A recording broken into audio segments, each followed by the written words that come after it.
আসসালামু আলাইকুম। আমি ইসহাক মাহমুদ আপনাদের সামনে ছোট্ট একটা বিষয় নিয়ে আলোচনা করার জন্য আসছি। তো নিশ্চয়ই আপনারা সকলেই ভালো আছেন। আমার বিষয়টা হচ্ছে বাংলাদেশ ক্রিকেট টিম আমাদের খুবই আবেগের জায়গা।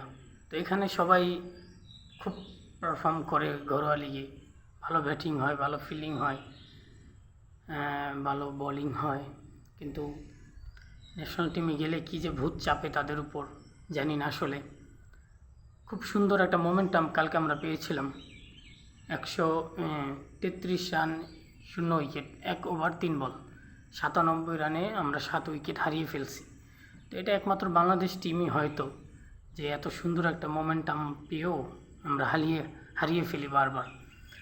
তো এটা আসলে আমাদের জন্য দুঃখজনক, অনেক কষ্টের জায়গা।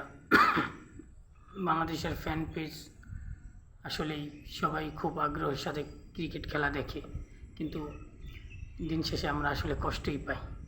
তো একমাত্র তানজিদ তামিম এবং তানজিম হাসান সাকিব ছাড়া বাকিদেরকে ওইভাবে এফোর্ট দিতে আমরা দেখি না। টি-20 ক্রিকেট তামিম খুব সুন্দর স্টার্ট করে, যদিও সে ইনিংস বড় করতে পারে না, কিন্তু খুব চেষ্টা করে, তার হাতে খুব সুন্দর শট রয়েছে, আমরা সেটা দেখতে পেয়েছি। সাকিবও চেষ্টা করে খুব সুন্দর, এবং মোমেন্টাম তিনি আদায় করতে পারেন, ব্যাক থ্রো দিতে পারেন।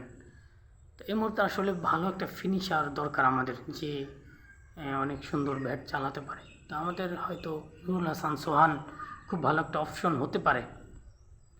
তো নির্বাচক যারা আছেন তারা আসলে এই জিনিসটা দেখবেন, আশা করছি বাংলাদেশ ক্রিকেট টিমের জন্যই উপকার হবে। তো আরও উন্নতির জায়গা আছে অবশ্যই। ফিল্ডিং খুব বাজে হয়েছে, অনেক 80%, 90%, 10% হয়তো সম্ভব না ক্যাচ নেওয়ার ক্ষেত্রে, কিন্তু সেটাকেও আমাদের আয়ত্তে আনতে হবে।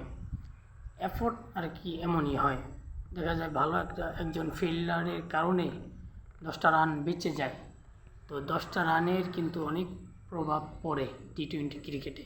এই জন্য ফিল্ডিংটাও ভেরি ভেরি ইম্পর্ট্যান্ট আমার কাছে মনে হয়। তো আশা করছি নেক্সট ম্যাচ, শেষ ম্যাচে আমরা ভালো করব। আমরা শেষ ম্যাচটা জয় নিয়ে ইনশাল্লাহ আমাদের দেশে ফিরব, সেই প্রত্যাশা রাখছি। আর সবাইকে শুভেচ্ছা জানিয়ে বিদায় নিচ্ছি।